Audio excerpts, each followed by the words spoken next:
কখনো কখনো নিঃশ্বাস নিতেও কষ্ট হয়। না কোনো অসুখ, না কোনো বাহ্যিক ক্ষতি, শুধু বুকের ভেতর জমে থাকে কুয়াশা। মানুষ ক্লান্ত হয়, ভালোবাসা পুড়ে ছাই হয়, অপেক্ষা জমে জমে পাথর হয়ে যায়। আয়নার সামনে দাঁড়িয়ে নিজেকে আর চেনা যায় না। চোখের নিচে ঘুম নয়, সময় জমে থাকে। প্রতিদিন একটা করে দেওয়াল তুলে রাখি, আরো একা হয়ে উঠি নিজের মধ্যে।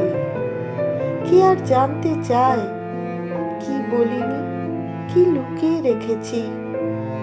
শব্দ নেই, ভাষা নেই, শুধু একটা নীরবতা পিছু নেয় সারাক্ষণ। একদিন হঠাৎ করে সব থেমে যাবে, বাঁচার দায় থাকবে না, হারানোর ভয়ও না। তখন বুঝি এইটুকুই, একটা চিহ্নহীন সমাপ্তি।